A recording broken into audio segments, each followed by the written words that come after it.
Hi shooting fans, and welcome to another long overdue shooting review with me, Rich Cooper.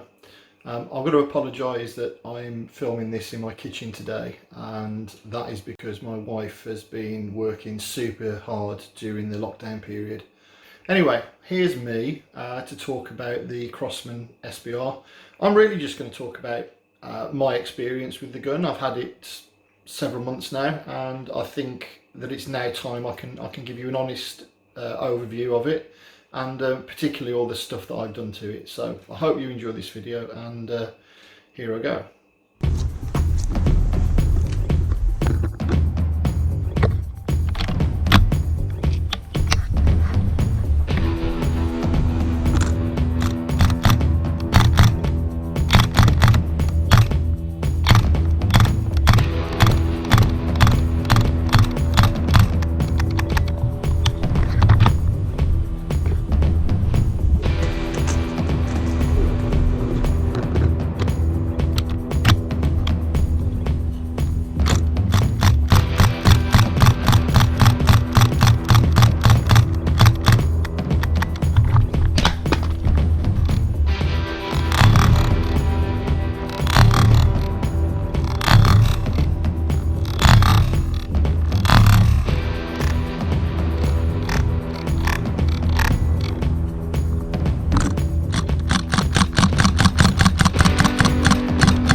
So as you can see, I've added a few things to my SBR. It's no longer a short barreled rifle, it's quite a bit longer now because I've stuck this great big airsoft silencer on the end.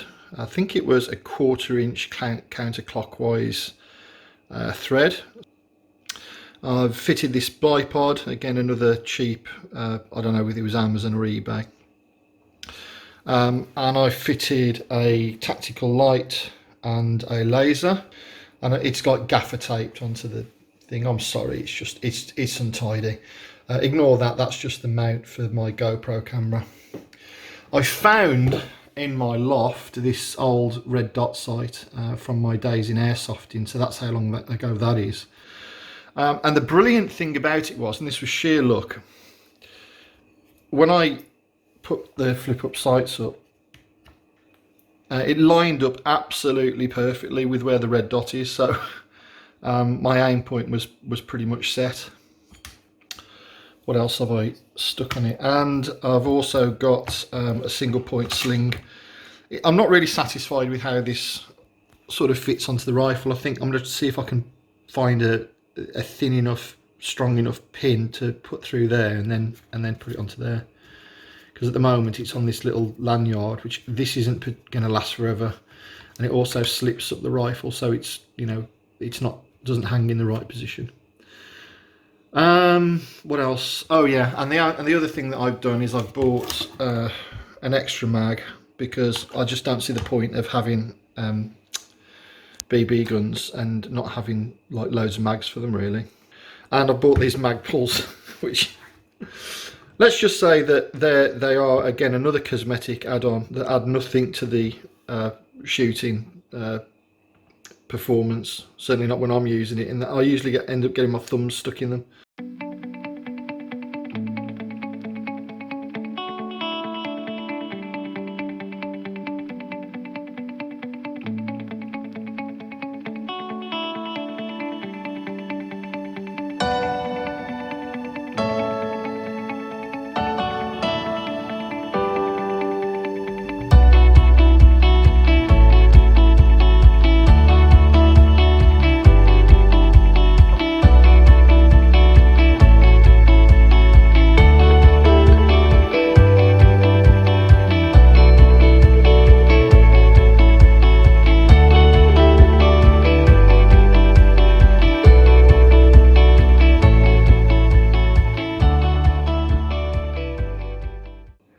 So I'm quite pleased with the way it looks. It's a pretty cool looking bit of kit. It's definitely overkill, and it adds a huge amount of weight to it, which I don't think it's ever good to add weight to things if you can avoid it. But it is fun, let's just say that, and I think that's the whole point of it. It's just a fun air gun, and I'm going to talk more about that now. So what I really like about this is the fact that when you pick it up, when you get it out of the box and you handle it for the first time, you will be super impressed by the heft of it, the weight and the feel of it. And, you know, other than the forward assist, it completely mimics the standard AR, you know, whatever you want to call it, M4 controls. Everything works, mag release, charging handle, the bolt release. When the last BB is fired, the bolt does hold open, so you can eject the spent mag, put in a new one, and then hit the bolt release, which is on the other side of the rifle. I keep calling it a rifle. It's obviously a smooth bore because it's a BB gun and it's CO2 powered. It's got an adjustable stock, which is great. It will fit, you know, fit you if you've got super long arms. I mean, it's a BB gun, you know, you're going to be shooting tin cans in your back garden, not clearing houses. We have to remember we're not John Wick. It's pretty accurate. I mean, you can see there's an awful lot of nonsense I've put on this BB gun, but I would recommend a red dot sight. It really does enhance the shooting pleasure, and it means that you can get onto the targets pretty quickly. I'm shooting at a 14cm target, and the furthest distance I was shooting from today was about 10.5, 11 meters.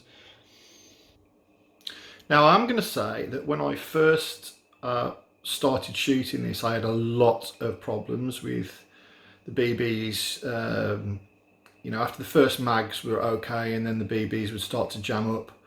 And when I put the silencer on, mock silencer, they weren't making it out the end, and they were getting caught in the barrel. And I didn't know if I was leaking gas or something was else was going wrong like that.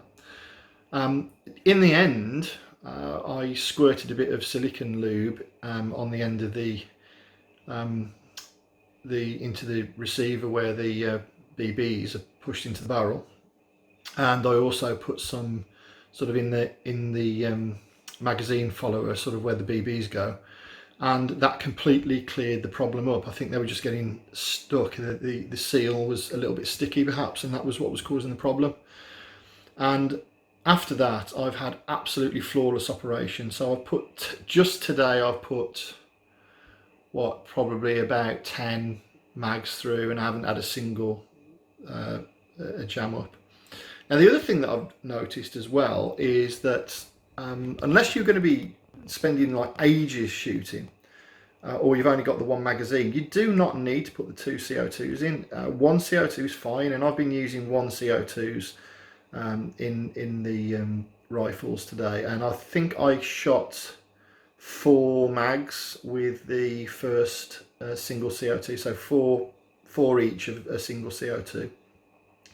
And then I swapped over when I was shooting the longer range shots, because I wanted to make sure that there was plenty of gas in there.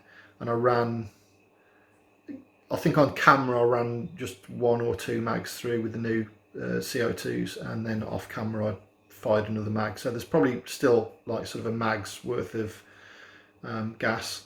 I think I'm probably loading between 20 and 25 BBs. I didn't really count. I'm not quite sure what the maximum loadout is.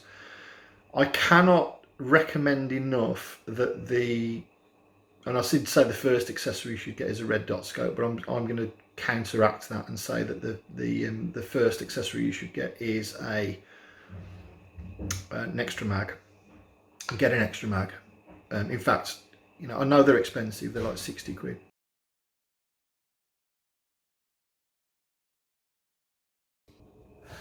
Speaking of the weight and heft, these mags add an awful lot as well. I mean, they're really heavy. They're probably heavier than a real mag that was fully loaded up. I do have to take these things off to replace the gas, but not to charge the BBs. Speed loader that comes with the gun is an absolute waste of space. Just don't bother with it, just throw it away. The follower just pulls down with your finger, and you can just, you know, tip your BB straight into that slot. Okay, so you have to unclip this, and then the Allen key for the CO2 is actually housed in the mag, which is excellent, as long as you don't forget to put them back. And as you can see, I've just got the one CO2 in there, and my experience is that one CO2 cartridge will last you about four magazines,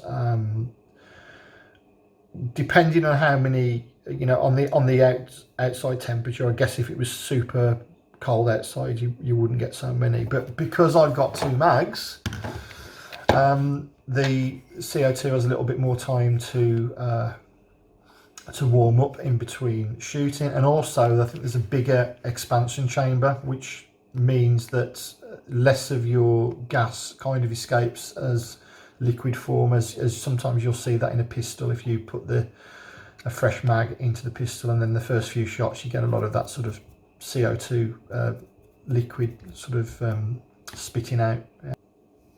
If you've seen my review of the Uma X Legends cowboy rifle, we all know it's a Winchester copy.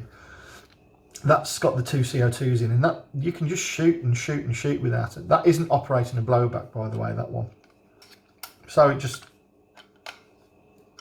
clips in here, and then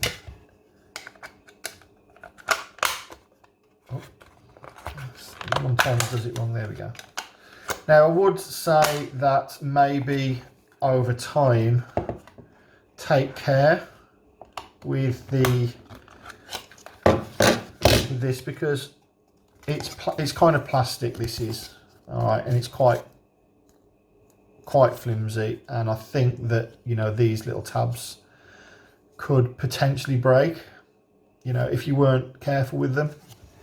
So, but the solution is just be a bit careful. You don't have to take them off that often, so there's that.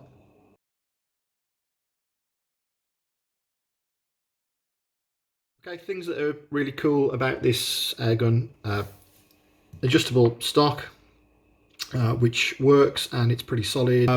Controls that mimic the real gun, the cocking handle functional, the bolt holds open on the last shot functional, the bolt release catch on the other side of the air gun functional, mag release functional, obviously trigger is a bit naff really, you have to give it a good yank to make it work. The rail system is polymer, but it is pretty robust and I've had no problem bolting accessories to it. It's a bit crowded at the moment with the light and the laser and the bipod. It comes with this foregrip and I was quite surprised how easily I got the hang of using that. It's pretty cool. And I know you could take it off and put on a vertical foregrip or some other kind of accessory, but actually I really like that and don't see any reason to take it off. Hasn't got too many ridiculous markings all over it. It's just embossed into the plastic. But this feels like it's rock solid. I mean, there's no play or giving that at all. That's really, really solid, and it feels like metal. It doesn't feel like plastic, so you're not going to be disappointed by the way that this feels and the way it handles.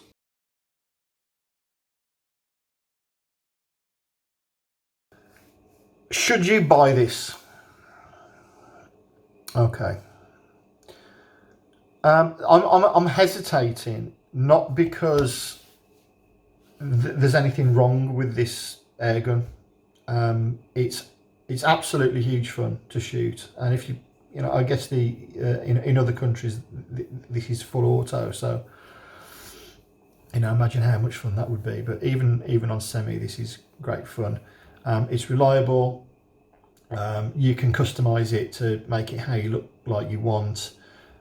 It's an authentic replica of, you know, this kind of platform.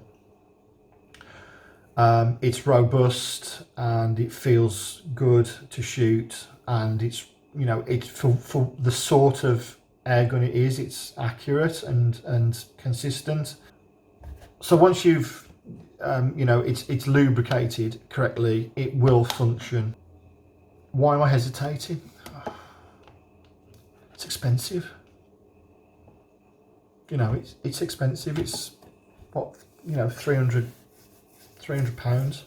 It's a lot of money for a CO2 air gun. If you look at the Umarex Legends cowboy rifle, I couldn't believe that was, you know, under 200 quid, that, and it's definitely worth every penny of that. And the trouble is with this being 300 quid is that you're going to want to buy stuff to stick on it. Now, that's fine if you've already got stuff lying around the house. I had one or two things. You're going to want an extra mag, and that means that the price of the package is £360. And then let's say you just want to put a red dot on it, you haven't got one, then you know the price is starting to get over 400 quid, and that's not an inconsequential sum of money for a BB gun. So if I hesitate, it's for that. You might be asking yourself, is there something else that I want to buy that's, you know, by the time you've put a few accessories on this and an extra mag, you know, 450 quid, you know, 500 quid. That's not, you know, you're getting into semi-decent PCP money there. So, thanks for watching. Thanks for sticking with the channel, and I look forward to making my next video soon. Don't forget to like, subscribe and share. So, have fun, shoot safe, and I'll see you on the next video.